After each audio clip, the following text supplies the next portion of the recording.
guys all ready?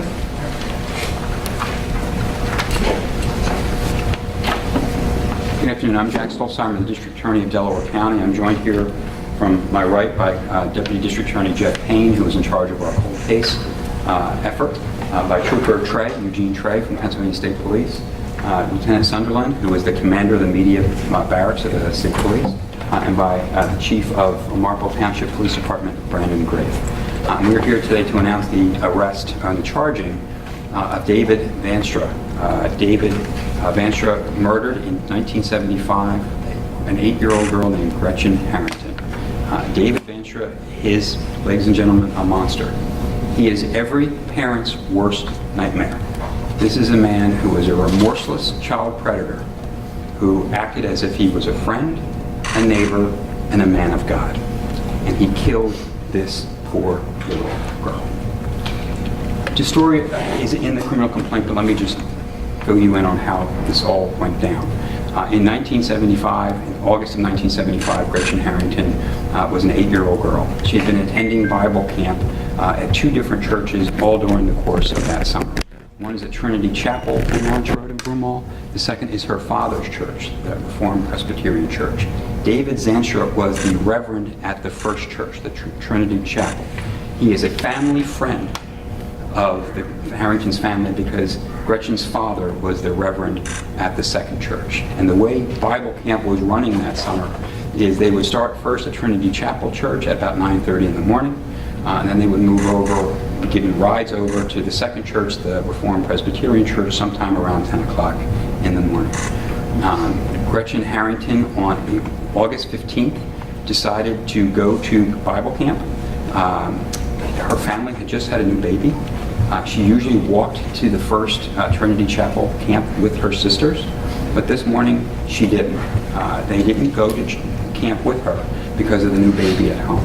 But her father and her family encouraged her because she had had perfect attendance at these Bible camps to go by herself. And that ended up being, as we can know, a fateful decision. This happened in a matter of minutes. This poor young girl who lived on Lawrence Road, 27 Lawrence Road in Broomall, started walking towards the Trinity Chapel. She was met in a car by David Vanstra, who she knew because he was the reverend at the Bible camp she was going to, and she is the father of one of her best friends. So when he offered her a ride in his car, of course she got in the car. According to David Vanstra's own statement that he gave to our friends at the state police, he got her in the car, drove her to a secured location, asked her to take off her clothes. She refused. He then ejaculated in front of her and beat her to death with his hands. He then disposed of her body, went back to the Trinity Chapel Church, and tried to act like nothing had happened. In fact, he worked with his wife when Mr. Harrington called to find out what happened to his daughter to report this to police. This man is evil. He killed this poor 8-year-old girl he knew and who trusted him, and then he acted as if he was their family friend, not only during her burial and the period after that, but for years. And he then moved on as a reverend, both to Texas and I believe in Georgia, where he has served in that capacity. Our team here at the State Police did an incredible job on this, and Lieutenant Sutherland, I can't thank you guys enough. They have a trooper who's not here today, Andy Martin, who works for Trooper Trey, who's been leading our cold case unit at the local state police, and he's been working hand in glove with Jeff Payne. They were able to develop new information. All of these cold cases, as I'm told, require some new information, a fresh set of eyes looking at the same information, and then somebody changing their story, somebody being re-interviewed, some test that didn't happen in the past. In this case, it was a cooperating witness whose identity we're going to keep confidential. She was able to provide information that she believed at the time, she's a friend of both Gretchen Harrington and the Vanstra children, that he was a potential monster. And from that, these troopers went down to Georgia, interviewed Mr. Vanstra, and he admitted to everything we have said here today. He murdered with his bare hands this poor young girl and then lied about it for 48 years. So I want to thank Pennsylvania State Police for this extraordinary work. I think this is a signal once again about how we never give up in law enforcement. Everybody in our community is important to us. When anybody is killed, it hurts all of us. We never rest. I can't thank them enough for the efforts that they put in here, and have been working with Jeff, whose efforts are also deeply appreciated. I'm going to call on Chief Grafe, who is the Chief of Police in Marple Township, to talk a little bit about what this case means and the closure of this case to that community. But before I do that, there are also statements from the Harrington family and from the Missing and Exploited Children organization I think are very important for you and the media to also get across, if you would. The Harrington family is deeply, deeply grateful from the work of law enforcement to bring this to a close, but they obviously want to spend some time alone trying to process this all. So, Chief Grafe. Thank you, Jack. Thank you, Mr. District Attorney, and thank you, Lieutenant Sunderland, troopers that handled this case. Since 1975, this has really transformed our community in Marple. If you read the book recently released about Gretchen's disappearance and death, you can see on a grassroots level how it transformed this community. It was August 1975, it was, Anytown, USA. Post that day, changed everything for the kids, for the parents, for the families, for everybody, because nobody could do anything anymore in the innocence that they used to do it before this happened. It's a sad day for sure, because I'm sad for our community, in the sense that this even happened to begin with. We can't prevent evil all the time, but we can certainly hold it to account, and this proves, after 48 years, it happens. Law enforcement does that. I'm sad for Gretchen, I'm sad for her family, for a life unfulfilled, deprived of that because of pure evil and depravity. But I'm also humbled and very grateful for the men standing up here, as well as the men and the women who investigated this since 1975. We had, at least on 4 occasions in Marple Township Police Department, that we had investigators looking into this case and trying to get a resolution to it. It hurts that 2 of the main officers, Lieutenant Dick Mankin and Detective Charlie Lindy, didn't live to see this day, nor did Mr. Harrington, for that matter, which is tragic in and of itself. But from that day forward, the search for Gretchen was truly a community effort. There were volunteers, we had to beat back, from what I understand, to help in the search for her. It was a little primitive in 1975, but I do know, talking to some people who were alive at that time, that it's stark in their minds of the state police helicopter that was flying overhead, and people wondering what's going on. And then when they found out what happened, life changed. And it's sad, but it's reality. We all move on collectively, individually, but we continue to pray. If you're a praying person, I would say you can certainly pray for Gretchen. I don't think she needs it. She's been in God's hands. Pray for the soul of the evil man responsible for this, because he's going to need it. So thank you. I just want to thank Chief Grafe, and I want to thank the troopers here today. Again, I'm with you. Gretchen is now at peace. Her perpetrator is going to be brought to justice. Just so you know, he is in Georgia fighting extradition. We are going to get a governor's warrant. We're going to bring him here to Delaware County. We're going to try him. We're going to convict him, and he's going to die in jail. And then he's going to have to find out what the God he professes to believe in holds for those who are this evil to our children. Any other questions? The Harrington family, you said Mr. Harrington, her father has passed on. Is there any other family left? Are they in the area? Did they move out of the area? Her mom's still alive, and her 3 sisters, I believe, are still alive in Pennsylvania. And there's a statement from the family, so if you want to look at that, that'd be... Do you know what compelled that witness to come forward 48 years later? And a follow-up, what was the defendant's demeanor once he confessed? As the first question, I can't really talk about anything that's beyond the criminal complaint at this time. This is still an ongoing prosecution, so I can't answer your first question. Trooper Trey, do you feel like it's relief? He was relieved. I'm sorry, Trooper Trey, Eugene Trey.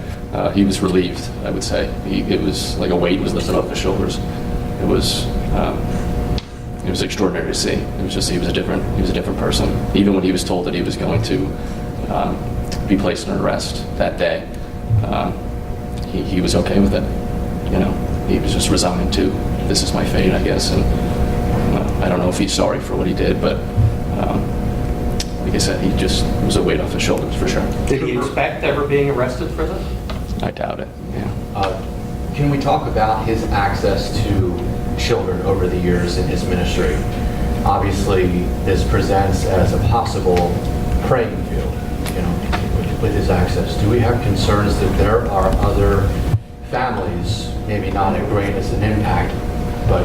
Great question, Joe. Yeah, based upon the information that was developed by the troopers, we are concerned that there may be more victims who might have been sexually assaulted by this man, this evil, evil man. So I think the trooper will suggest to you that we need to be vigilant. If anybody has any information about that, if David Vanstra ever committed an act against you, please reach out either to District Attorney Jeffrey Payne or to the Pennsylvania State Police Trooper Trey.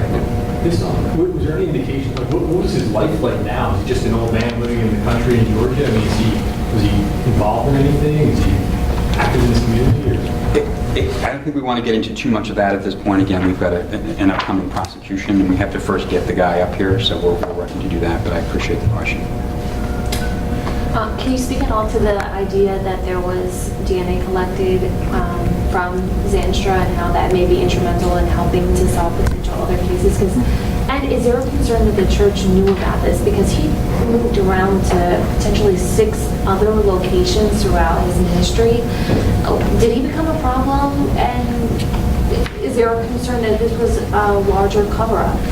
Well, to your first question, I can't really talk more about any DNA or anything like that at this point. Again, we've got an ongoing prosecution.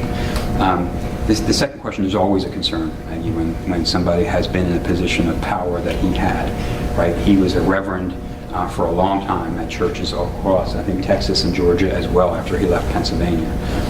So again, this is potentially, there could be other victims out there. We would ask them to contact us. We want to hold him accountable for everything he did. If we can do so, and I think officials in Texas and Georgia would want to do the same thing. I don't really have any contact with the church. I mean, he hasn't been at this church in 48 years, I think. I think he left shortly after all of these things happened. I don't know about any other disciplinary records.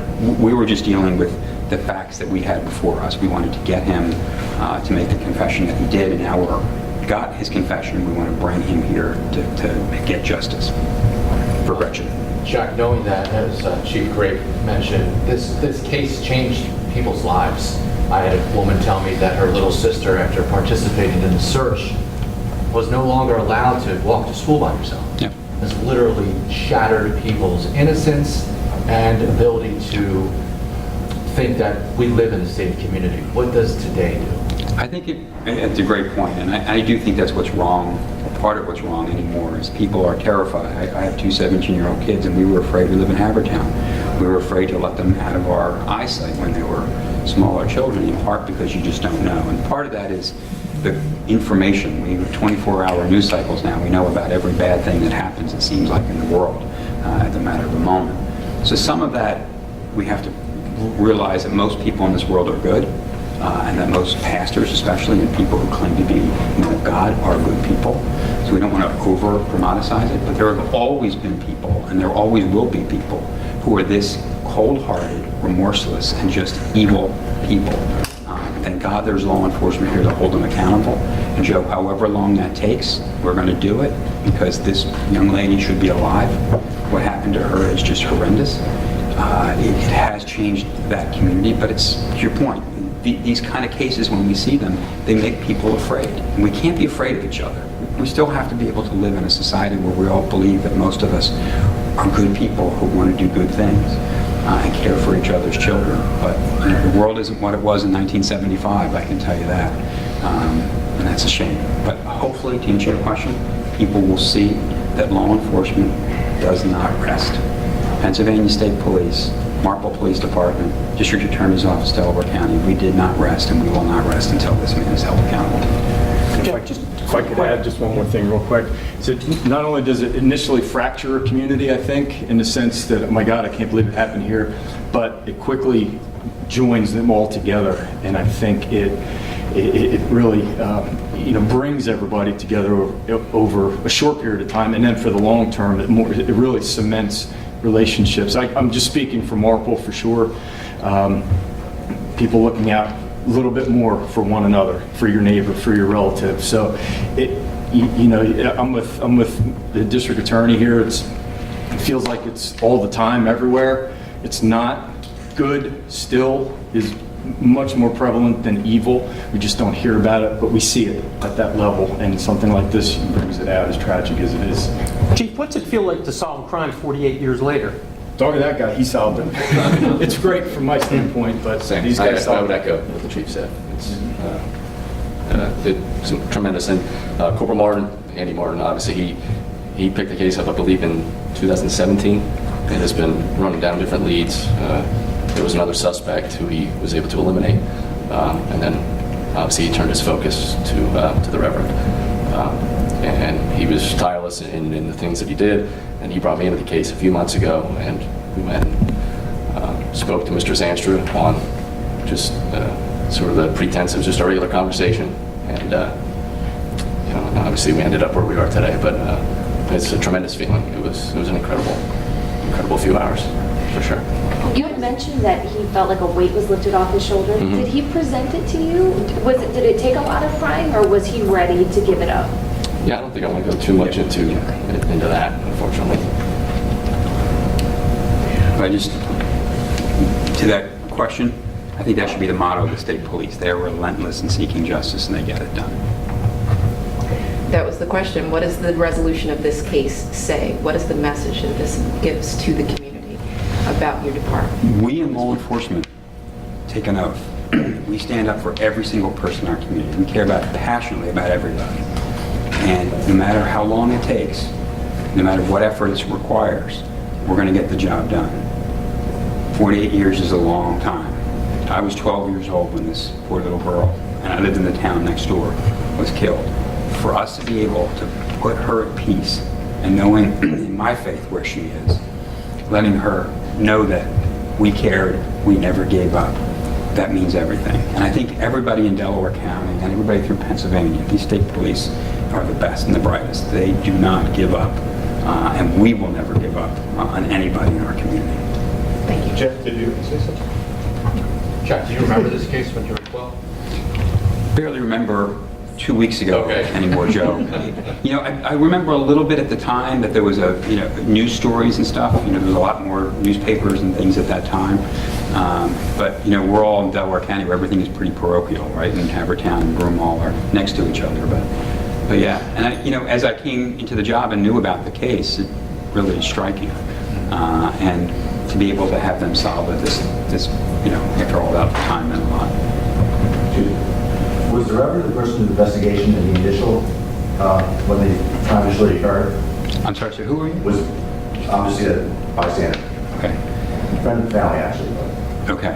I can't tell you about what happened in 1975 during the investigation. Thank you. No other questions? I'm going to let you guys get on to other news.